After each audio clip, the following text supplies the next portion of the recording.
Yeah. You gotta work. You gotta work, grind, shine, it's mine. Gotta show everybody it's my time. Getting here, you gotta work, grind, shine.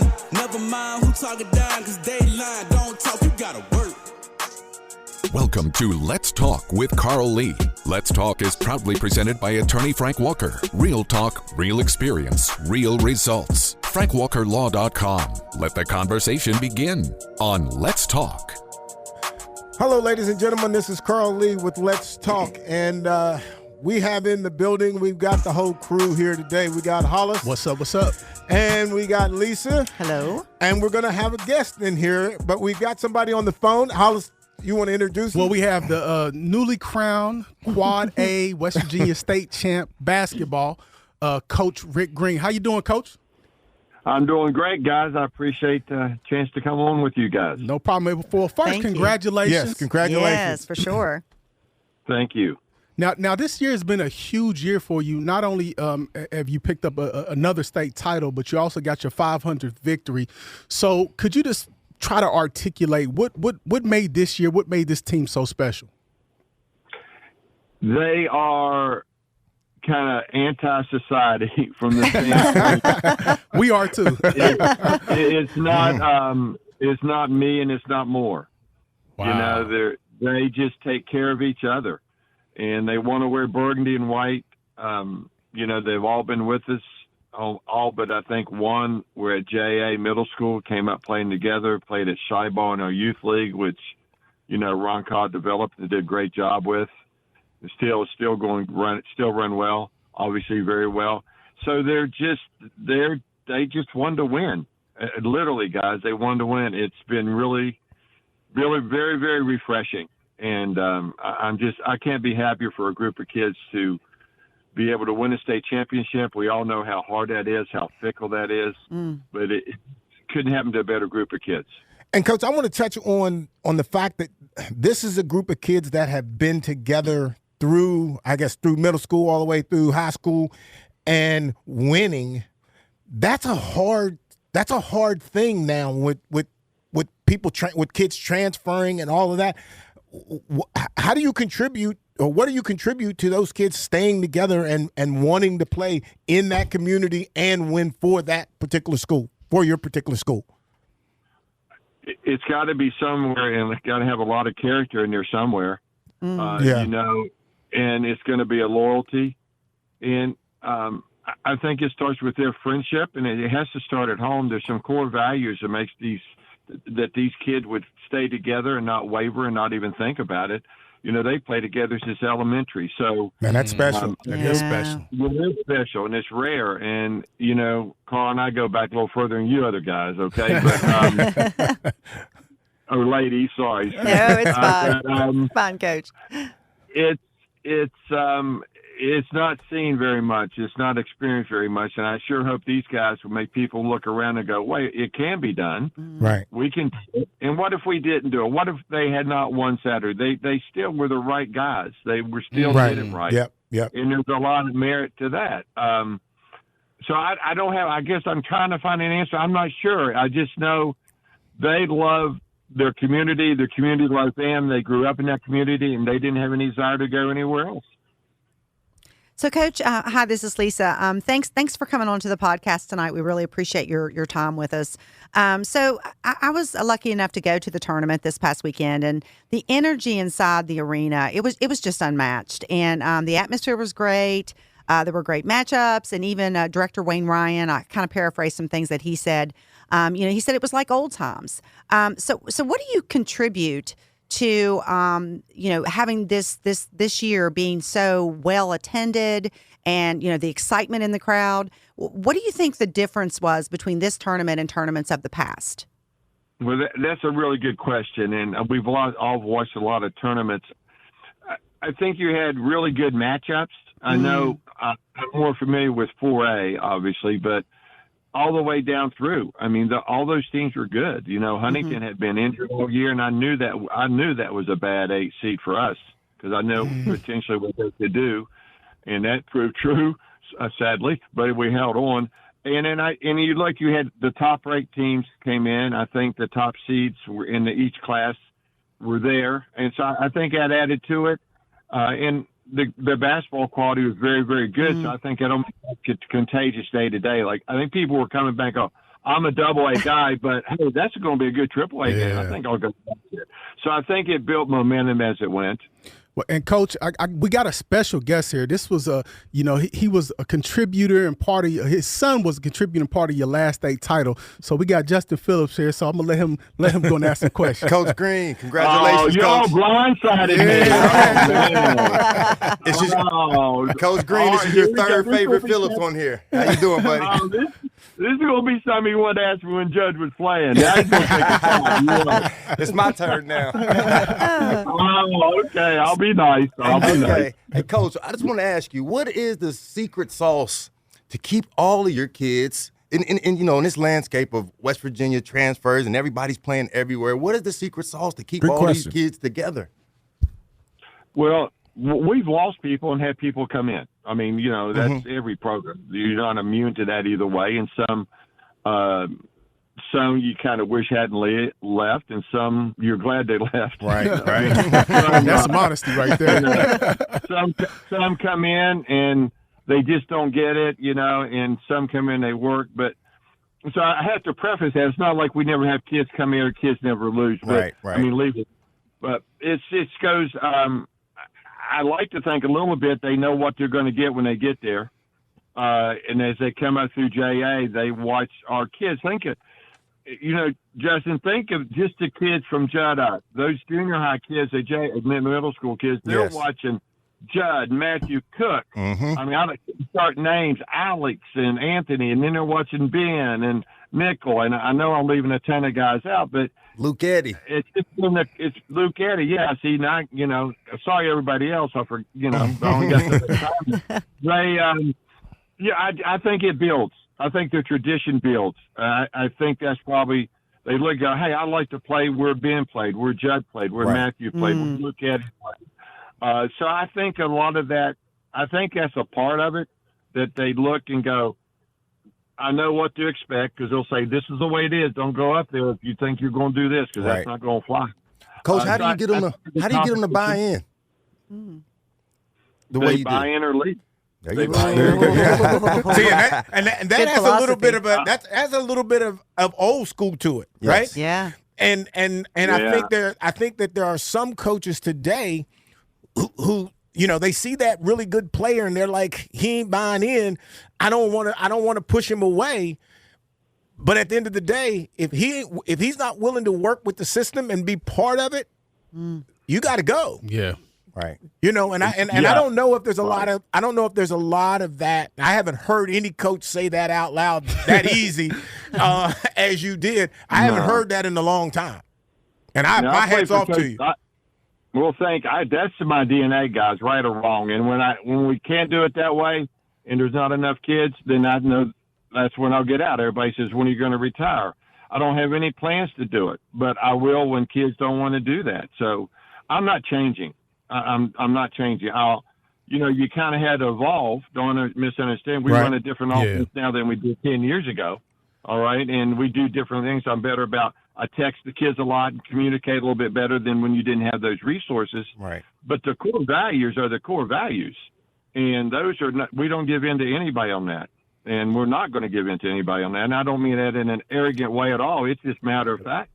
And this is the way we do it.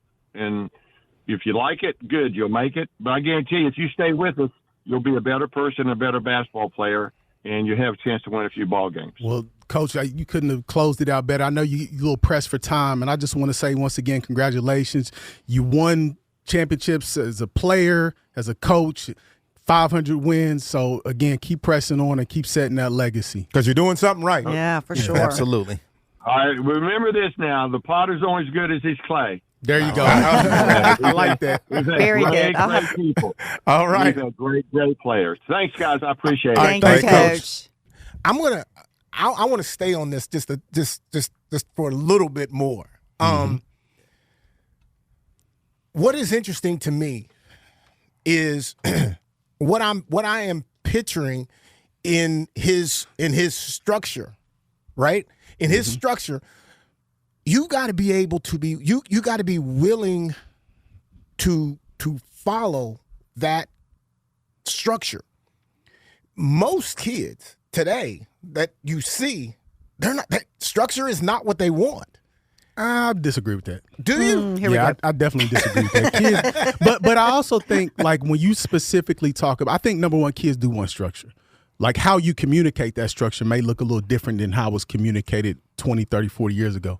But specifically, when you look at George Washington High School, I think you just have a lineage and a legacy that's there, right? Because as I mentioned, Coach Greene won a championship as a player in 1971 and just won as a coach in 2026. Coach Edwards, the football coach, was in there in the 70s, winning and sort of the resurgence of GW. Now he's still the coach. So there's a legacy and there's sort of a timeline that as a player and as a parent, you can't escape. So there's stability within the sports program. We had a baseball coach there for years. I don't believe he's there anymore. So I think those sort of factors contribute and help in order establishing that discipline and that structure. And he shows, and those are good points, Hollis, and he shows kids that, hey, I know how to win. And if you want to make it Right. to that Good point, state Liz. tournament Right. this year, if you want to be playing in March, you come and you do what I say and you follow my lead and my routine and my structure, and I'll get you there. That may be the point right there. Yeah, that's a I'll great give it point. that. Yeah. Go ahead. And we didn't introduce I was our gonna guest. say, I was getting ready to tell you. So we Go got ahead. Justin Phillips. He's a sports writer for Black by God, the publication online newspaper. In addition, he's an former All-State basketball player, played at Mountain State here in Beckley back in the day. His son was a great high school All-State basketball player at GW. His father's obviously a WVU great, Levi Phillips, RIP. So how you doing, man? I'm doing great, man. I'm glad you guys called me in today. Hey, nice to meet Yes, you, Lisa. nice to meet you. Coach Lee. Good to see you again, Hollis. Thanks for Yes, having sir. me. Always, man. I just want to go back to Coach Greene real quick. I want to give him a shout out. I've been watching Coach Greene for a long time. I played against him. He like Coach Lee said, he has that tradition, and you're gonna conform to the way the Patriot way. Yeah. But where I want to give him shout out is, over the years, I have seen him change and be able to, just change the way he does on court with his X's and O's. He'll have a team. He'll have a big team, and he'll change for it. Example: when he had my son, 2018, they won a championship in 2018. We were smaller and we were athletic, and it was the first time that I remember. Coach Greene, forgive me if you did before, but we really played in transition. We played fast. I remember you said that. We played to our strengths, and I believe that's where I want to give him kudos, because being a more old school coach and staying in tradition, but he's been able to be flexible and change as far as his on the court approach and the things that he does within his X's and O's. That's a great point. Yeah, great point. And to that, and I'll even knock myself in this. Usually, what you learn is what you teach. And Right. sometimes what you've learned and you teaching it may not fit a certain amount of kids. It might fit a few. Maybe a few over here, but maybe the Or a core particular of team. Yeah, or Right, a particular right. team, and it just doesn't fit. And I think as have been a coach, I think one of the mistakes that I think I can claim is to that point is teaching something new more so than spending more time to try to figure out what I had and what that might be. And I think coaching is it's like, the legal profession or doctors or accountants. You constantly have to have that CLE, that continual learning. So that's where you go Yes. to clinics in the summer. You have to constantly be learning from your colleagues. Right. You know what I'm saying? So and I know we just wrapped up the state tournament, as we mentioned, GW1. What is your overall impressions of just high school basketball as it stands now? Well, for me, I think it's high school basketball's in a good place. Agree. One of the main ideas, and I want to talk about this today, I think what would be great if we had an all classifications championship, meaning, so we have two more games. Maybe you play I'm with you. single A versus double A, and you play quad A versus 3A. Wow. Yeah. And then the I'm winners with of that play, and then you have an all classification champion. Boy, Okay, that's go. a good idea. Yeah. No, you got me. Go ahead. Go Yeah, ahead. I'm I'm cooking. sorry. I'm cooking. You So cooking. So now you have a quad A champ, You have a 3A champ. You have a AA champ. You have a single So A they champ. maintain their championships. Yes. So now you have more champions. So right? you're saying like I'm still like the Quad A championship, Yes. but I have to go on to be like the all class. All class championship. Yes. Wow. I think that's something they should look at. I think I don't see where the downside would be. More games, more exposure, More money. more money. There you go, Lisa. And let's Wow, that's say, a good yeah, idea. that's a great I idea. never thought about that. If I'm the AA winning team, Right. right, and I'm the coach, and you brought that idea to me, and I say, well, there's no reason for me to play, say, the AAA team, because I think You may they get might some pushback, right? Yes, but I'm like thinking, how can I say that? Give me that. Give me Wow. that. Give me that. Let's go there. Because I think there's no downside because I still get to maintain my championship. I'm Exactly. still the Exactly. AA champion. Exactly. So it's no downside. We're just saying who's the best of the best now. Best of the best. So and it's only 2 more games. Yes. Right. 2 Yes. more games. Wow, that's a good idea, Judge. And we do it right on the backside of the state championship, the state tournament, right? You do it Sunday. We could do it Sunday. Sunday Do it afternoon. Sunday. Yeah. Sunday, got 2 Monday. more Sunday, games. Monday. Sunday, Monday. Yes. Because you would have that game in the evening. Yeah. It wouldn't interfere with school or anything. And then you have Sunday all you the could do- teams that are Wow. traveling in. Everybody stays, right? Everybody stays to see who's going to be the unified. Absolutely. Champion. Nobody's leaving. The Nobody's going to unified leave. champ. Which like some means boxing. It's like hotel boxing, rooms yeah. and Oh, yeah, restaurants. all that. Wow, Judge. All the stuff. Because isn't that what they Somebody do? I'm call sorry. Wayne Ryan. Yeah, isn't that so? Isn't that what they do in Kentucky, or they do Oh. it different? I have seen it done Or in they- a few states. or they just I'm not pile sure. them all in I'm not together. sure if Kentucky still does that, but it is done in a few states. Hollis. Wow, that's a good idea, I like it. man. I like that idea. Have you pushed that? Have you gone out to actually I have push not. it? I'm still baking it up. I wanted to introduce it tonight on the show. So Right. that. Such a good I'm idea. telling you, if I'm a kid, if I'm on, AAA, AA, 4A, I want that one more game. absolutely. But I mean, we seen though What what could happened happen. with the Capitol and everything like that. We got some non-competitive coaches out here. agreed. Agreed. But shame on them.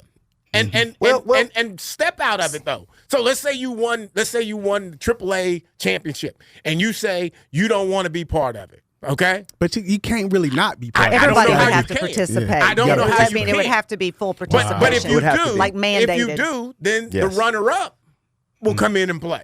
Nah, you that can't won't do work. that. You can't It do may that. not work, Everybody's but- got to play. But I think to your point, Judd, it's kind of a no lose situation because I've already won my championship. Yes, you're a champion. So it's This is like, just like- it doesn't demean my championship. right. And for like he said, the kids want to play more. But as a fan, as a basketball fan, I want to see more basketball. And I wanna At see the the end best of of the the day, that's best. the bottom Yeah. line, right? And Yeah. then you can The say best of the best. And then you say, well, they were just AA champions. We would have beat them. Well, we'll see.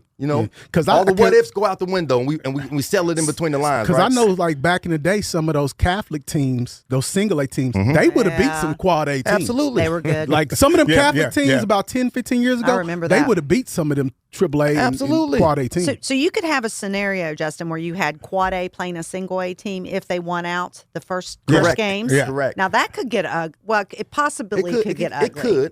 It could. But Chapmanville, And then you would say, Chapmanville would have beat some then of you those would go teams. to how do you rank them? Do you really just play single A versus double A and do AAA Yeah. quad, or is it a way you can rank them? Yeah, you'd have to we do rank that. 'em. I So think you'd have to rank out of them. the champions, we could look at records, common opponents, anything. Just find some type of metric. See, I actually like it. I like that too. I like single A, double A, triple A, quad A. I like And those the two winners games. play. Those two winners play. Because really, I mean, if you take a lot of those, particularly like those AA teams and those, particularly the 3A teams, it ain't that much difference. Because No, like I said, right. a lot of those Chapmanville teams lately, they're really good. Well, as we You know see what in I'm March Madness, any given day, a team can be on their game and you're beat. So that's just part of it. And when you start talking about like how we rank the teams, they're ranked 1, they're ranked what? How many times has one lost to 5? Yes. You know what Yeah. I'm saying? Yeah. And so And everybody let's- loves a Cinderella story. Absolutely. You know, Sure. if you have Absolutely. the David and Goliath scennario of single A with quad A, people would go just to see what's going to happen. And one of the problems that I've seen in the state tournament over the years, you have your single A playing first, then that game ends and those people leave. Yeah. And then you get to your end of the, in 2018 when GW won, we AAA, it was AAA then, it wasn't a quad A yet. And by the time I think it was at 6:00, by the time we got to the AAA game, attendance was very low. Yeah. Right? Yeah, I remember that. So if you have that unified tournament, like we said, to see who's the all classification champion, everybody's going to stay. Yeah, they're going to stay. Everybody's going to stay. And when you talk about revenue for just looking There at you it from go. a governmental There you standpoint, go. you talk about revenue Everybody's for the gonna city. stay. That's Extra that's games. 2 You days. got the top. Can't- You got the top It's a 4 win-win. teams. Yes. You got the top 4 teams. Well, whatever that number is, you got all those teams, parents, coaches, Yeah. friends, and I'm not leaving even if my team didn't make it because I want to see who wins. Yeah, Yes. that's actually a good idea. And I Absolutely. want to turn gears, and we're going to Okay. talk about March Madness here in a second. Just getting to the NBA. Like, there's been a lot of talk about what they're going to do, what they need to do with the draft. It's a lot of talk about tanking. We got the expansion. It just seems like all the NBA news is bad news. Like, what is the fix for the NBA? Because the games are terrible. All right. Yeah. I know this is going to sound bad. This is going to sound bad, and it's really not an answer to your question. Yeah. Get rid of LeBron. I don't think it's just LeBron's fault. Oh my no, God! Did you just say that Yes, out loud? I did. Yes, whoa. I You say did. it ain't his Slow fault, down, though. coach. Slow down, coach. You're moving too fast. Matt, this is giving me trauma, flashbacks from here's my last week, thing. Matt. Here's my thing. There are great, and he's one of them. He's one of them. There are great basketball players that have come through the NBA Yeah. who have laid every ounce of their body, sweat, everything on that court. Mm-hmm. And bro, I just don't see him doing that. He to me, I just don't. Right? Don't flop. You can't flop in basketball. Oh, right? here You we can't go. flop in basketball. I can't give you that. That's like me faking. Oh, I'm hurt on the football field. So, right? so, No, can we so what get you what up you're and- saying though is like LeBron has set a bad culture overall Yes. for the NBA. Well, Yeah. can we separate LeBron's effort and longevity from his theatricals on the court? Okay. I think You it's two can. different Fair point. things. You can. I Because give you that. with 21 years of basketball, coach, Bruh, absolutely. he's put the blood, sweat, and tears there. I mean, I don't think there'll be anybody else that will ever have the numbers that he has. right Yeah, it's gonna I be give tough. him all that. I give him all to play of at that level for that long. It's But still why? fun. But why Yeah, are the you doing longevity that? part of why it. Why are you? Do you not know who you are? Like you got to understand, bro. You are who that the NBA may name the NBA after you. You coming through with all these years, but bro, you can't flop and fall and Agreed. and grab the wrong arm that you thought So, you hurt. but how do we fix the culture?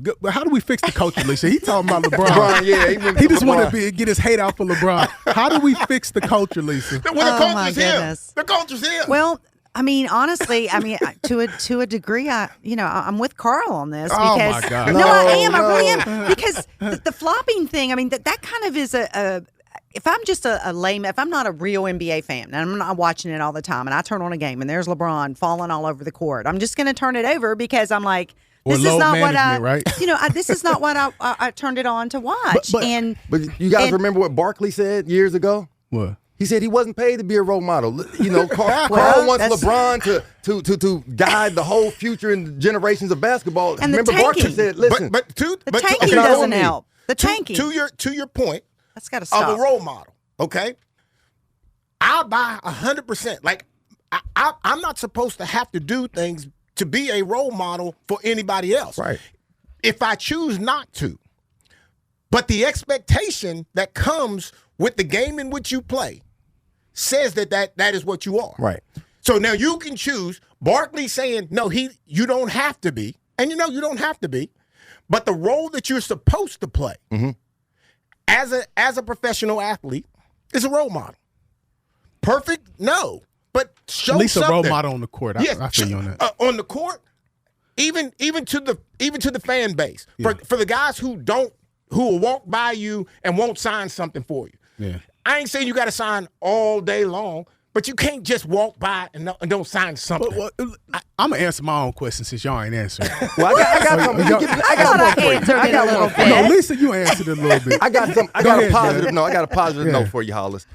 What'll help guys like Victor Wembanyama? I don't know if you guys have been watching him and the way he handles himself. He is the mindset that you want LeBron to be. He plays hard. He's competitive. If I don't know if anybody watched the U.S. versus the World All-Star. Yeah, I've seen it. You know, a lot of For years and years, these all-star guys have been playing around and nobody wants to watch. Not with Victor. Victor came out there and he played it like it was the NBA Finals. See, that's what I'm looking for. And that's the mindset that I know that you like. And he's young, and so maybe the tide is turning. Now, one thing about him, he's an international player, and it's been a lot of debate around that. The international guys versus the U.S. guys. Like you're saying, there are a lot of people are saying that international guys have a better mindset. They play cleaner basketball, right? Yeah, I don't like it. Hold on, let me see. Okay. Let me cook. Like, I think the problem is it's too much basketball, right? So when you're 6, 7, 8, 9, 10, you're playing in your season, and then you're playing all this AAU. All that compounds itself. So now, not only are you more prone to injury, which we're seeing a lot of these guys get those soft tissue, not broken bones, different things of that nature. We're seeing soft tissue injury because they've been playing basketball so much. And then I think your appetite for losing is not what it was because you done played so much basketball, winning and losing. Not to say it doesn't matter, but it's just one of those. You start to sort of accept it. So I think number one, we're playing too much basketball. Number two, positionless basketball. I think it's hurt the game. I think we're not the Euro League. And I just got to say it how it is. We need to get back to playing American-style basketball. We need a big man in the middle, just like kind of what the women do. We need to get back to position basketball, and we have to get back to a place where your appetite for winning supersedes everything. Because to your point, I think with like LeBron, and you could say the flopping, the load management, the sort of laissez-faire about where you playing in here or there, it does have a cultural effect. But I think the bigger and broader cultural effect is that, frankly, it's just too much basketball. Kids are literally playing basketball all year round, sometimes for 2 and 3 teams. And when I'm sorry. Go ahead. No, you finish your point. Or okay, but so especially when you get to this time of year when you're getting closer to the playoffs and it's becoming more clear the teams that are probably going to be playing in May and June, then you've got the tanking issue. Yes. Oh God. And that's so people are watching right now. One of the stats I looked up: 30% of the NBA is actively angling for high 2026 picks, which means they're tanking games. That's crazy. Nobody wants to see that. No. And it's obvious whenever you turn a game on that talking about 10. That's 10 teams. Yes. That's unfair to the fans. That's unfair to the fans. That's yes. unfair. Yeah. Because you're not going to. I don't want to go. Like you said, I know you went to go see LeBron this weekend. Think if you would have traveled all the way to Orlando and then he just sitting out. Absolutely, that was great that he played. And I got to push back at coach on this one. He's talking about LeBron. LeBron took his time, and shout out to my son. It was his birthday. LeBron took his time, stopped, said what's up, and dapped up my son. So, and I had my hats off to him. It's hard for me to sit here. Good. That was nice. See, you have to be nice. Yeah, you have to say a nice thing about LeBron. He didn't have to, I Coach. get that. He could have just ran right by him. Oh, I believe you. I see dudes do that. I see guys, former players, current players, walking by kids doing this. But I'll sign anything, anytime, anywhere, just because. Right. If somebody doesn't sign something in a moment, that moment could have been like right after a game because it's hard to sign because you lost, you whatever, you've had a bad play, you didn't feel like you played well, you're trying to wait because when you come back out, typically the best time to get the autograph is when you go back into the locker room, then you come out. Now you're willing to sign because the game is over, But when you're coming off the field, coming off the court, that is a hard. You still in the moment. Emotions are high. Yes, their emotions are high. Now I would not. I don't agree with him not signing. You put yourself in that position. You are living as that guy. And for every kid who admires you, you owe your name. Oh. So getting back to it, how do we fix the tanking problem in the NBA? Like how? Well, I want to push back on something you said, Hollis, and it's about the tanking. Okay. You said you want to get back to position basketball. I do. I'm going to have to push back on it, and I'm going to tell you why. I believe that's why the world players are becoming better than the United States players. For years and years, if you're a post player in the United States, you have your back to the basket. They don't teach you how to shoot. They don't teach you how to dribble. Now we see Jokic, you see Wemby, you see all these European guys that are 6'8" and up, and they're all shooting and handling the ball. So I think that is the the evolution of basketball. But they're totally unathletic. It's Agreed. not fun to watch these guys. Like when you got a big Shaq, he may not be he may not lack some of those skills, but Shaq gonna come down. He jumping and slamming and strong, and it's fun. It's not fun to watch these guys do what just out there laissez-faire playing basketball. It's not fun as a fan. It's not fun to watch. Do you think part of this though? The question I'm asking is, do you think, in part, the 3-point shot has created that? Well, I think that's part of the sort of judge point to the evolution. That's kind of all part of it. But what I'm saying is you don't have guys that look like Shaq no more out there. No. You don't got guys that look like Ron Artest, look like Ben Wallace. Agreed. Big, strong guys who are athletic, who can do just a variety of things on the court. Basketball is it's like one note. It's like just having chocolate ice cream or strawberry ice cream, and that's all it is out there. Yeah. There's no variety out there. Everybody plays the same. Everybody looks the same. And again, I want to get back to American-style basketball where, you know what I'm saying, where you might take that elbow to the face and you got to eat that. Where you got it, where your first option is to drive to the hole. They do I want to that, see Allen Iverson. Now I agree with that. I think basketball today is moving too far away from the rim. It's too soft. It's too soft. A lot of jump shots, a lot of bad 3-pointers. I guess I'm a little old school too. I'm gonna show my age. I think a lot of these shots that these guys shoot are bad shots. These step back 3-pointers and all. So I agree with you on that. You had a Hollis. young lady. I forget the teams that were playing. They went to overtime last night in the tournament. They down by 1, I think. Or excuse me, they're down by 1. Mm-hmm. And she hawks up a 3-pointer. Yeah. She's a point guard. Take it to the rack. Right. Or excuse me, it's tied. They down, but it's tied. And take it to the rack. Or penetrating. Why would you shoot a 3 when one wins it? And Lisa, it was a terrible 3. Yeah. So but back I don't to the think point. I saw that one. How do we solve the tanking? How do they solve it? Let me ask to the shots first. Okay. We don't talk about it. We keep talking about it. I'm sorry, guys. You guys are talking basketball, and I'm hyped up. I love this. So I want to go back to the shot. My problem, because I was the 5th player on our high school basketball team. And my role was never to shoot, okay? I was the dude just to play defense. But today, I think every time somebody gets a ball, they're looking for the 3. I think where the game has slid away from, I think, other athletic people who are athletic in mind and or played as a sport at some point in time. I think when you're looking at it, it just looks bad. It looks bad from a fan's perspective. Well, I think even more so, I think from the athletic male, female who's watching it, they're looking at it, and it does look bad. Yeah. And as much as he says LeBron hurt the culture of basketball, I'll say Steph Curry hurt the culture of basketball on the way he plays and the way he shoots, because kids play like Steph Curry, but nobody shoots like Steph Curry. Right. So You ain't working. You ain't putting in the work. That's talent. To shoot the There you threes go. as often as Steph Curry. Again, so though, unless you but are going to again, do that, you need to be in front of that line. Steph Curry did not play AAU until 11th grade. Agreed.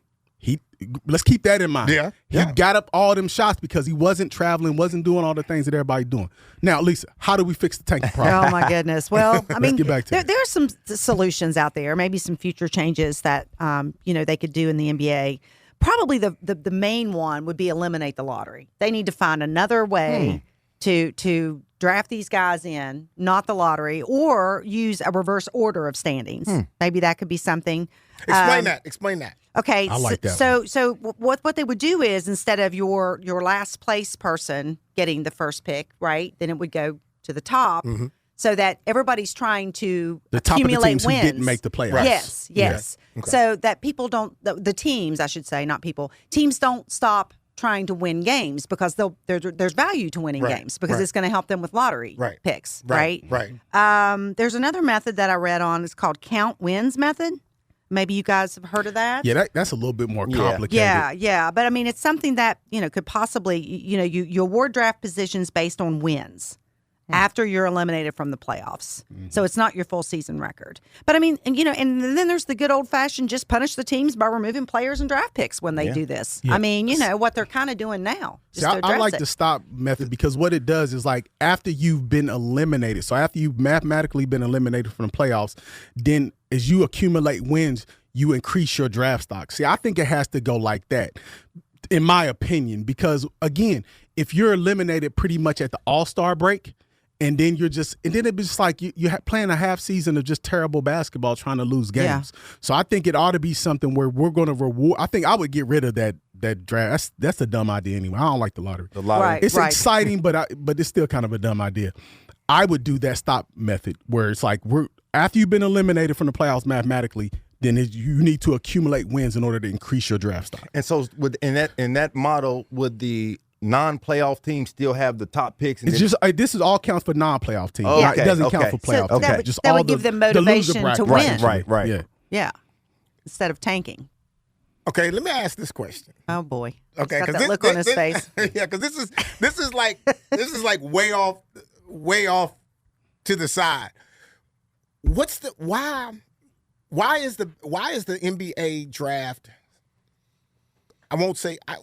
I'll just call it complicated. Why does it have to be so complicated? Why? Because the NBA basketball, unlike probably any other sport, one player can take your team over the top. Mm-hmm.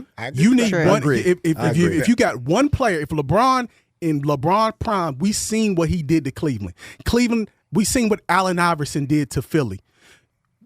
Allen Iverson played with zero. Dikembe Mutombo, who's not an offensive threat. But outside of that, played with zero Hall of Famers, barely any All-Stars, and took that team to a championship. So we see what one player can do. That's why it's so valuable. So that's why they're tanking, because if I can get that guy, and then that guy can come in again. Basketball, unlike football, you could come in as a rookie and you can make a difference. So I think that's why it becomes so complicated. And then, when we talk about tanking, not only is it just bad basketball, it's bad viewership, and it just hurts the overall, integrity of the league, if you will. So I understand that. But what I've yet to really see, and I could be wrong here, is the impact that it's having on the NBA, because it still seems like the NBA is just viewership is bad. I've heard that it's gone down, but again, I think is it so bad that it's time for them to start to rethink? I think so, in my opinion. Some changes should be made for sure. Because when you when you have to have an in-season tournament, when you start having to have parlor tricks, then your product is messed up. Yeah. When you can't get an All-Star week, remember All-Star Weekend used to be the thing. Yeah. You would plan around. It was like it would be Super Bowl, then the next big event was the All-Star Weekend. Well, I enjoyed All-Star Weekend this year. It's back. But it's back. But it ain't like it was. No, it's not like that. You know what I'm saying? So but it's way better. Yeah, but when you have to do your parlor tricks and you got to start to do all that magic and pull out all that stuff, your product is bad. That's right. Well, those are good points. and I would just like to say, well, so you don't do the lottery and you're looking at all these different draft strategies. Well, one thing you may want to look at, Lakers and Celtics. Let's go back historically. When Magic Johnson came out in 1979, 79. The Lakers had the first pick. I believe so. Right, sure. Right. Or when the Boston Celtics drafted Reggie Lewis. Yeah. Or Len Bias. Yeah. Excuse me, Len Bias. They were coming off championships. So what you do, you run the risk of just building a team that'll just stay on top, and then you don't have no parity in the league. You got these two top teams, and it's always Lakers and Celtics. If you're going to let them win, right, and then also get a high pick. Well, no. See, the thing about it is the playoff teams wouldn't be qualified for the high pick. This is all what the formula Lisa talked about is all non-playoff teams. Once you're eliminated. So do you have any information on what were they doing back in the day? How did the Celtics get the first? That's probably draft and trades and stuff like that. Okay, You know how that go. Okay. To the trade thought, because I'm lost a little bit on that too. But I'm not trading a pick if I've got Magic Johnson coming. You traded it years ago and you just got the pick and you happen to land on Magic Johnson. It don't work like you trading it that could have been the case, but normally those things happen years in advance. Why would I, as my organization, trade that pick? Or are you saying in those advance? Things happen in advance. So you might have traded a player 5 years ago and then you got that pick that year. Yeah, you know how that goes. Right. So it's not like you just did it like that season. So those types of picks are coincidental that they just happen to be that person in the those majority of the time. That's wouldn't how you it works. say? Yeah. I mean, you may do like or that organization may not think who got the number pick. Hey, Magic ain't that good. He's not gonna be like so give me 5 picks and I'll let you have this pick. So it could happen like that too. So those things happen. But I think again, this ain't back in the day. We don't have the same structure and the type of player. So we have to find a different fix for it. It has to something else has to happen because we can't keep going down this road. And I think, and to your point, I think the actual fan base is not going to be. They're not going to tolerate it either. You're gonna lose viewership. If this 100%. Keeps going. The product is suffering. The product is suffering. And I still say the season is too long. Yeah, they talked about that too. I mean, it starts in November, 1st of November, and runs October and runs through June. Yeah, and then that goes back to revenue. Less games, less money. Yeah. But still, I mean, I'm talking about like TV viewership. I don't really start watching. To be honest, if I'm flipping through channels and I catch a game, I'll catch it. I don't actively look for a game this time of year. Right. Now, come May, when March Madness is over and it gets excited when they mean something, I'm going to be watching those series. Right. Makes sense. Yeah. So do you think, to that point, Lisa, do you think having 2 more teams helps or hurts? So because they're talking about expansion in Las Vegas and they're talking about expansion in Seattle. So do you think having 2 more teams will help or hurt? I think those are 2 good sports towns. So I mean, I think where they decide to land those teams matters immensely. So I think those would be 2 places that expanding 2 more teams. You don't think that? But you don't think it would like dilute an already diluted product? As far as do you have the talent to stretch? I don't to have I don't think you have enough players. talent. I do think I don't mind the expansion because it gives it's more athletes participating. Right. Okay. Yeah. What I don't like is the number of games. So you're saying 82 Same too much? as me. I think it's too many. Expand your teams and shorten the season. Yes. I don't know, man. I just don't think you could do that. It seems to me that, like you guys are saying, we need to fix the tanking problem first before you add teams, right? Yeah, because if you don't fix that, now you just got 2 more teams tanking, right? I mean, that's just what it's going to be. So we got to fix that tanking problem first. He's so right. You know what I mean? He's so right. Just 2 more teams to tank. All right, we got to talk about a little bit. I know we ain't got that much time. We got to talk about March Madness. Like, what do we? It's been some. I mean, every game that I've seen so far has been there's been a couple little blowouts. But I've seen just some tremendous games. I mean, down to the wire. And I'm talking about men. I'm talking about women. We got the WVU Kentucky game on right now. It's pretty close. It's been just good game after good game after good game. We've had like Siena. We had High Point. We had a couple little bit of VCU. A Cinderella. Yes. So it's been some good games. I got a question to that. Why do you think there are so many, I won't even call them good, great games now? Like, because you go a year back, we might have been talking about there wasn't many games, but now you're literally getting like game after game after game being close, actually good, worth watching. Mad if you missed it. What do you think of the difference is? I think there's a little bit more continuity. I know players are moving a little bit, but players are moving. I don't think it's as bad. It doesn't seem like it's as bad in basketball as it is in football. So you have some continuity. I think, like I said, and I just think the spotlight is on. I think March Madness is just one of those events in which it's a loser go home. It's just, I don't know. It's just like it's the end, like we talked about with the high school tournament here last week. It's just an energy around it. You know what I mean? It's really like, to me, one of the best just overall sporting events. Agreed. Yeah, and I really like also the tactical focus. You've got that with these underdogs. They've got that street dog mentality. They're going after the ball. They have nothing to lose. First you know time what on I mean? national TV alone. I mean they know this is it, and so they're just going to pull out all the stops, and so that contributes to, I think, some of the closer games and the upsets even. Well, what's interesting to me is with the NIL, the NIL money, the money that some colleges have and others don't. Let's just take that High Point as a great example, Hollis, that you made. But you got Arkansas versus High Point. Yeah. So I'm sure Arkansas has way more NIL money. They got that Walmart money. Right, they got that Walmart money, exactly. But the game was, 1-point game, right? Yeah. So I don't know. I'm just saying, I'm asking you guys, what do you think? So these big schools got all the money, but they're not getting away from the little schools when it's time to play. See, I think it's your opportunity if you are a High Point, like if you are looking to transfer, like, look, man, I'm on the stage now, so this is my opportunity to bank up some money. This is my opportunity. And I think this is something that you mentioned a long time ago, Coach Lee. You talked about having, like, playoff games and championship games, everything on a neutral site.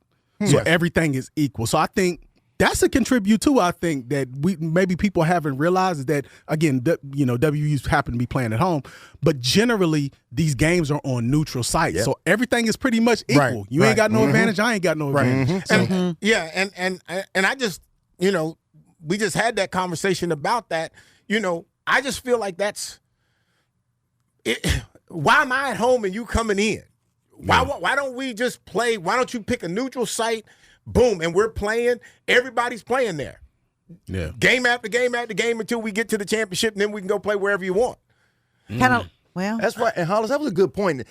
In this NIL era, like you're playing for High Point, you score 36 points and go to the Sweet 16. Next year you'll be at UCLA making 1.5, right? So and again, I just think the way you solve this is you pay the players. And you as starter, you get set amount. You're not any different than me. I'm not any different. If we're a starter, we get X number. If you're a six man, second team, whatever, you get X amount of dollars. Right. If you barely play, you get this amount of money. We cut you that check. We cut you that check every day. Why? Because here's the thing. Especially take basketball. You're paying your top 5, maybe your 6, and I don't know what you're doing with the rest of them. What are those 6 going to do in practice if I ain't there? They trying to get paid, I think. Right. Yeah. They may be trying to get paid. I don't think they loafing. I'm not thinking that they're loafing, but if they're not, if I'm not in that top 6, but I'm not making this game. I ain't going to be in this game. right. I ain't going to make no money. I ain't making no money. And to me, I think I'm fine if I'm 8, 9, 10, 11, 12. If I'm that person and we're all sitting there together and we know we make an X amount because that's what we are. If I'm the 6th man, I'm getting this. That's but what I don't think you can't do it like that because I could go in and out the lineup. What if I go from bench to start? Now I got to renegotiate my contract. And plus, I think now at some point now, as for some of these guys that's maybe on the end of the bench, it's just about having a jersey. I may be doing my thing on social media and getting paid that way. So it's not all about necessarily. I don't think you can dictate it that way. I don't care what you're doing on social media. You know what I'm saying? All I care about is you on the court. And you of my 15 players, you're 15. There's a set amount for you at 15. But he can't do it like that. What are you guys thinking about? It doesn't work that way. I think it should be like some type of salary cap in college. That's for what sure. I agree with We've you. You know argued what I mean? that. Because it's just not fair that if I'm Duke and I have $50 million in my budget, right? And then WVU, we only got Preach. 10. You only got $10 million in our budget. It's So you're gotta right be there with me. Yeah, no, I'm with you. That's what I'm saying. Yeah. It's got to be a salary cap. But I agree with a salary cap, but you can't just dictate it starter bench warmer. That it doesn't work. No, that I way. agree with that because know what I I'm think you saying? should be able to negotiate each player. You get your cap, and you can use your cap how you want on your roster. Okay, so what happens? What happens if because I might have a future, but I'm not able to play like right now, and I'm like, look, I need what Hollis is getting because I'm gonna be him when I get there. I mean, and all of a sudden I'm gonna make that. You don't have negotiation power at that point because you ain't there. So it's just like anything else. I got to be able to negotiate my deal because the fact of the matter is, if I sign the bench warmer contract and then 10 games in I become the starter, I'm still playing on the bench warmer contract. No, we can switch it. Contracts ain't fluid. You know that, Coach. You know contracts last a year. So you know they're not that fluid. But if you end up starting that year, That becomes so complicated. I don't. No, That's not how it's going to work. Because I'm not going to pay you. I'm not going to pay you until you start. But again, I think okay, so I'm in the league. And I'm making money, and I'm not playing. Okay. Yeah, but then I end up start playing. Ain't nobody giving me no more money. You don't really. That's what I'm saying. But again, so why should college be any different? He's still bitter about Marshall. But but I think this tournament, we're not talking about transfer. We're not talking about money. This tournament has been dictated by good games and play. Absolutely. Agreed. Yeah, I agree with that. Absolutely. That's not been the story of this March Madness, and I think that's the thing that every other league, saying whether we talk about college or pro, can learn from. And I'm talking about the women games have been fire. Yes. The men's games have been fire. Yes. It's been just a great basketball play, and that's what we're talking about. And you know when why? We're watching these games. And you know why? This is an old football term. Players play. Yeah. All right. Players play. When you get to this, and they've been playing. bro, you gonna They play. have been You playing. ain't worried about money. You ain't worried. I don't care how much he got. I don't care how much Lisa got. I don't care how much you got. I'm playing. I'm balling. Because players play. That's right. They're gonna play when it's time. When it's a championship game, bro, they want to play. This is all prior to us getting there. Yeah. Now I know Lisa, you got some statistics for us. Well, I was just going to say there's been a lot of firsts so far in this tournament. Of course, number 11, Texas, is still alive in the tournament, and they are only the first, actually. Only the sixth one out of the first four to reach the Sweet 16 because they had that playing game. Yeah. So that's pretty awesome. High Point, that was their first ever tournament win when they beat Wisconsin the other night. I think they're out now, though. Yeah, they go. Yeah. VCU over North Carolina. That was crazy. That was crazy. That was crazy. Big upset. Crazy. I was ready to turn the channel, and they overcame a 19-point second half deficit. And then, of course, with Tennessee over Virginia the other day. This is the fun one, guys. If you everybody have brackets here? Everybody have a bracket? Yeah, I got a couple. So that particular game officially busted the final perfect bracket. Wow. Remaining in major online competitions. And So also, there are no more.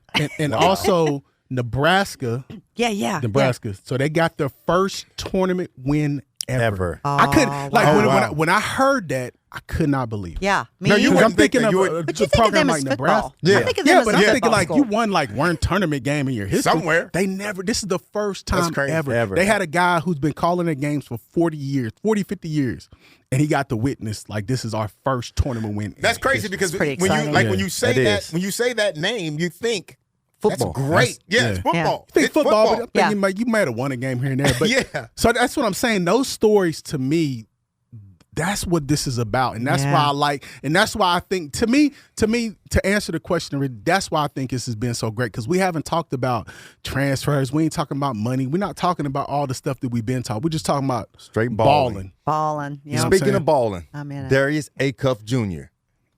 was second freshman to ever, second most points scored by a freshman, only second to the great Carmelo Anthony at Syracuse. Wow. That's big. I'm pulling for him. And Hollis, I like him because he's what you were referring to. He's a true basketball player. Yeah. He plays the style of play that you like to see. Yeah. He's going to the cup. He's stopping mid-range. He's finishing. He's, and he's only like 6'3". That's another thing. He's not, it's like one of these 6'8", 6'9" guys. Where the game's going to, right? Yeah. He's a normal sized guy and he can play. And he's playing the game, what you call it, the U.S. style of basketball. American basketball. American for the I wanna streets see of me some America. American basketball. This is America, Jack. I want to see me some American ball. So a question. Question for everybody.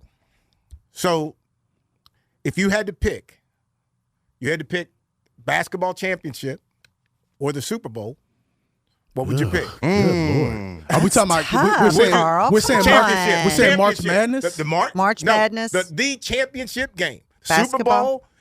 Whatever the championship is for the National basketball. championship. No, you National saying championship. NBA or March Madness? You got NBA. I'm sorry. NBA. NBA. Super Bowl. Super Bowl. Super Bowl. All That's done. easy. Okay, Yeah. so now. But if you asked me this, Okay. I'd, Yeah, that's I'd a give you a different different That's answer. a closer one. Really? March, it's the different. whole March totality of Madness? March Yeah. Madness. Yes. Yes. It's gotta go I'd take March Madness because you over- get to see Now, I the don't know, Coach. It's close to You me. see men and women's, and like you said, all Yeah. the great stories. It's generally, I don't know. I'm a football guy at heart through and through, but I would probably say March Madness. I just think it's more storylines. You know what I mean? It's just, I don't know, it's longer and it's not like drawn out. You know what I mean? Because sometimes Super Bowls can be duds. Like this past Super Bowl, it wasn't a great. The last couple Super Bowls haven't been like great Super Bowl games. You know what I mean? Well, yeah, and I think the hardest thing about Super Bowls is like you look forward to it, you prepare for it, you invite people over and all that kind of stuff, and then it's a dud. I mean, the Super Bowls became like a worldwide phenomenon. I mean, the commercials and the halftime. We talked about the halftime show 2 months before it happened. I mean, it's just culture, man. That Super Bowl is big. I agree with that. Culture, the Super Bowl is big time. All right, well, ladies and gentlemen, we will be back again with you next week. We're out of here.